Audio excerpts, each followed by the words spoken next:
Shamrock Rovers versus Juventus is brought to you in association with Woody's DIY and Garden Centres, your Irish-owned DIY and Garden Centre superstores.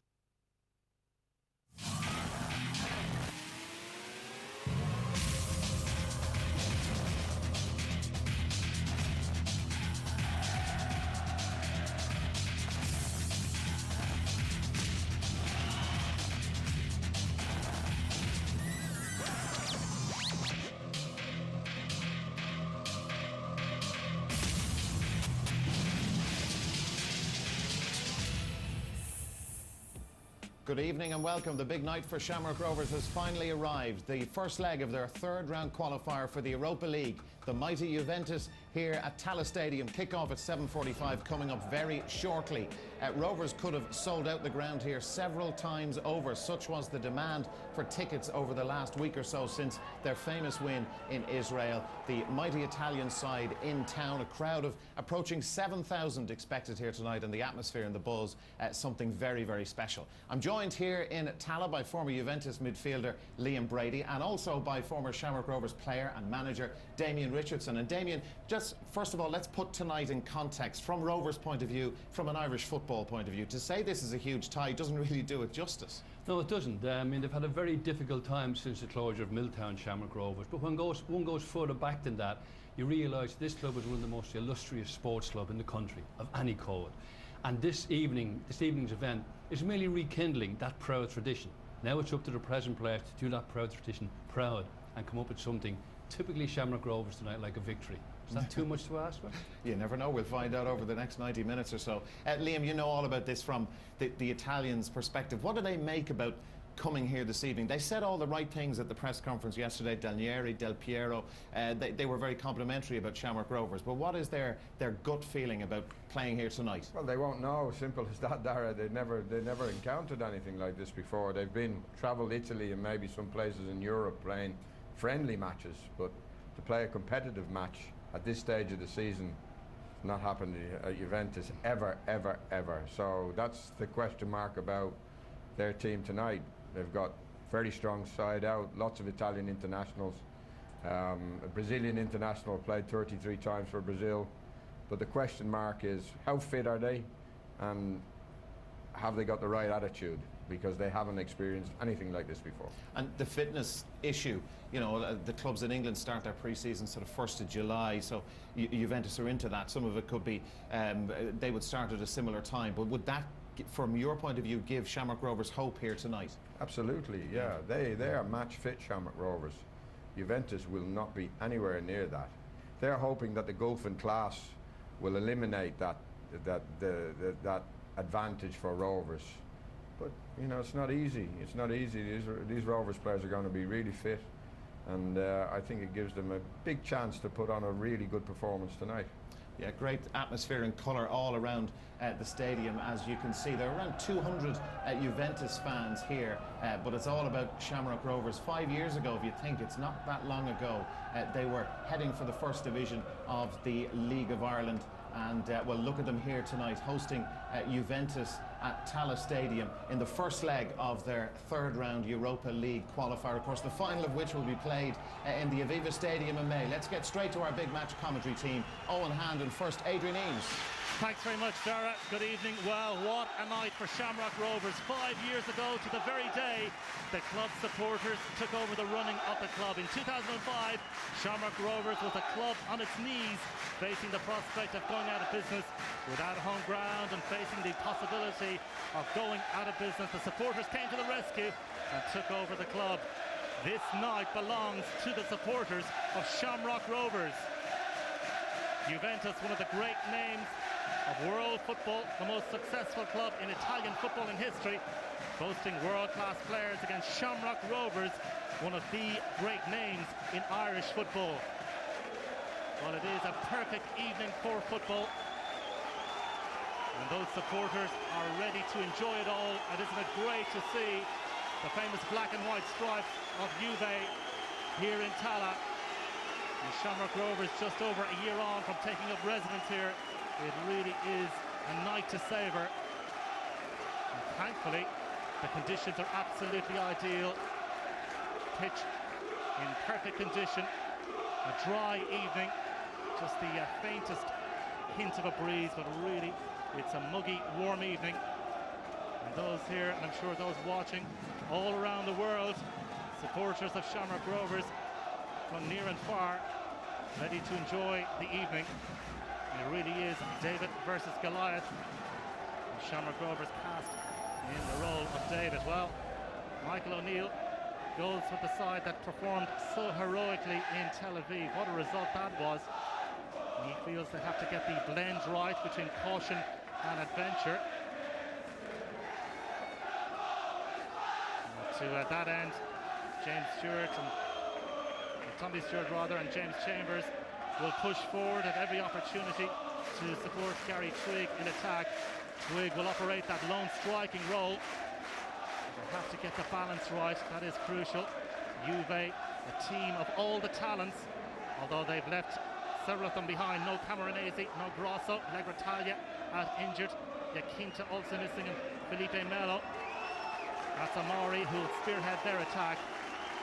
Well, it's a very talented Juve side, Owen, and this is a big ask of Michael O'Neill's Shamrock Rovers. Yeah, well, there's 11 guys there that they know there's a task that's waiting them there, but you know, you can say what formation you like. I mean, I know that Michael O'Neill is very conscious of not giving a home goal away, but he'd be going with a 4-5-1, but when they've got possession, that will go into a 4-3-3. But really, it's about Shamrock Rovers hunting in packs, because that's how they're going to get something out of this game. Putting pressure on, the old style, a bit of Irish in there, and really putting Juventus under pressure, not giving them clean possession. You know, making them being very much aware that, you know, they won't get space in any. It's going to be a high intensity demand by Rovers, but that's where the advantage of them being in the middle of their season should come into to their benefit. Because they have that, they've got to use that. By the way, the pitch is in excellent condition. Really is brilliant condition. I mean, the groundsman Killian Barney is a Rottweiler the way he looks after it. He kicked me off when I was walking on it. But no, he did a great job here. The pitch actually, you know, in the old days it used to be that the pitch was the great leveler, pardon the pun, by its unevenness, but that's gone. Those days are gone. Looking forward to a great game. And it is the Italians to get us underway, playing from right to left in this first half. A new manager and several new faces for Juve. Luigi Del Neri, the new manager, leaves out Alessandro Del Piero. That's one of the big talking points. And no David Trezeguet either, both on the bench. New signings in Storari, Motta, Bonucci and Pepe, all getting starting roles here this evening. So Juventus very much a team in transition after a pretty miserable campaign by their very high standards, finishing 7th in Serie A, 27 points behind the winners Inter Milan. But a great night for Shamrock Rovers. For many years the aristocrats of Irish football. The club very much on the rise again. Here's a local boy, made good. Aidan Price electing to go long. Just suss out the Juve rearguard in the open skirmishes here at Tala. Our match referee this evening is from Spain, Fernandez Borbelon, man in charge of the whistle. Pepe there, one of the new signings. Looking at Juventus, it's as we expected. They're lining up with a 4-4-1-1, I suppose, with Amori as the front man and Diego just the 28, just dropping into that hole there. But you know, the two holding players, Sissoko and Marcisio. Shamrock Rovers, you know, see they've swapped up, we thought. Lanzafame is over the left-hand side and Pepe the right, but I can imagine we'd see them switching. Well, I mentioned the new signings for Juve. Lanzafame is pretty much a new signing. Has made one appearance before. He's been with the club for a few years now, but has been out on loan. So in effect, you could say he's a new face around Turin. Hey, they can't blame the Jabulani ball, by the way, for those diagonal balls that have gone out to touch on this side. There's Momo Sissoko, Mali international, of course. Liverpool fans will remember him with some fondness. FA Cup winner. Really important as Shamrock Rovers settled to the task early on here and show no sign of nerves. Roared on by a very vociferous support here, just under 6,000, but at times they make enough noise. Comparable with 60,000. Pepe wins the throw-in of Stewart, who very much a Shamrock Rovers hero now after that goal in Tel Aviv. Finished brilliantly.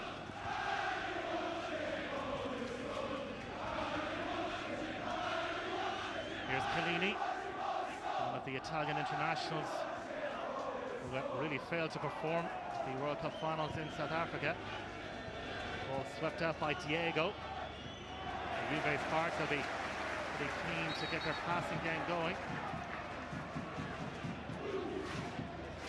Stevens getting up close and personal, a young man from Drimna who really made his name at St. Patrick's Athletic, former UCD player as well. Here's Marchisio, one of the emerging bright Italian talents of Italian football. But here's a chance for Amari. Manis off his line, and Juve have an early lead. Amari scores inside 3 minutes at Tala, and the home support have been stunned, and the small band of travelling Juve supporters rejoice. And they have an early, precious away goal. You know, it was just actually, you were worried that there were short little balls played around Big Dan Murray there. There was a 1-2 around him where it's actually just totally exposed them there. Clean play, neat play. And, you know, really it's the worst thing that can happen to Shamrock Rovers at this early stage of the game, because it makes their game plan. And, you know, so early in the game, you know, that's what Michael O'Neill will be saying. We've got to keep it tight the first 15 minutes. And now that's blown out. But now it's looking to see is how can his players regain composure after that. Well, a big night for Shamrock Rovers, but a terrible start, conceding that early goal. Amari finishing, lifting the ball past the advancing Alan Manis. And Juventus have the tonic of an early goal here. That will certainly greatly please their manager Luigi Del Neri. Vitally important now for Shamrock Rovers to respond in a positive manner. Mane is going out the window as Stevens goes long. Stewart in pursuit, and he has managed to win a corner kick. Poor defending, really. Bonucci concedes the corner kick. Yeah, set pieces are always, you know, when there is a gulf in class between sides on the technical side of it, set pieces can be a leveler. Can Shamrock Rovers hit back straight away? James Chambers takes the corner. It's a decent ball in. Dan Murray up from the back. Well, he was very quickly closed down as he readied himself to pull the trigger. Well, Shamrock Rovers have another corner kick here. Well, Adrian, I think that was the problem. He should have pulled the trigger. He should have taken a chance on first time. You know, maybe just the inside of his left foot was the opportunity there. But as soon as he took that first touch to try and control it, that was the chance gone. But still another corner. Lanzafame got in a timely interception. Chambers with another corner. And he plays it off Lanzafame. So the Hoops will have another set piece here, and once again it's Chambers. It's a low ball in, as they dealt with by Sissoko. Sweeping it out, looking for Pepe. Tony Stewart was getting back. Chris Turner got in a challenge. Mota happy to concede the throw-in. Here's Price.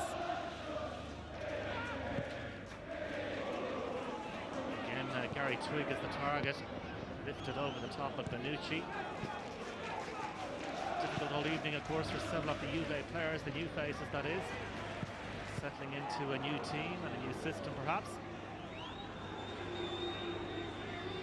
Sissoko, Pepe, Diego, and Sissoko once again. Chris passing from the Italian side. Sissoko to Marchisio. The ball seeking out Lanzafame. Craig Sives has to track back. Yeah, Juventus prepared to sort of play it short when necessary, but they're always looking to see that switches on and gets that long ball, particularly at this left-hand side. Diego with the throw-in. Ball swept in, Murray's clearance only as far as Momo Sissoko. Mota fancied a crack. This is Pepe. Decent delivery in, away by Dan Murray. Pressure once again from Juve.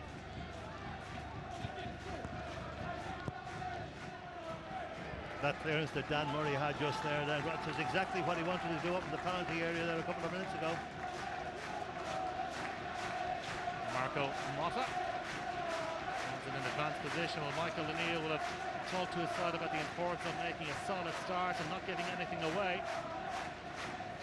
Feels his side are in a no-lose situation coming into this tie. It is a very big night for Shamrock Rovers to Surely love a decent result to take to Modena next week.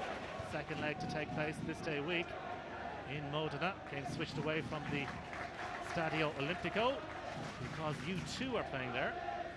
So one bunch of Dubliners upsetting Juve's plans.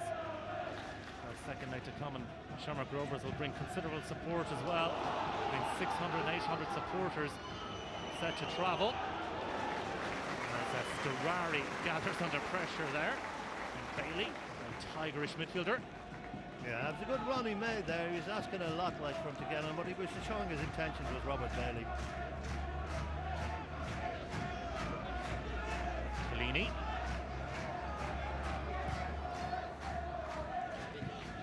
Picking out Pepe in acres of room on the far side. Now Marchisio. Sissoko. Bellini. Lanzafame. Marchisio. Triangular pass has been put together by Juventus now. Sissoko. Pepe, faced by Enda Stevens. Pepe forced back. Sissoko to sweep in the cross, looking for a Maori under pressure.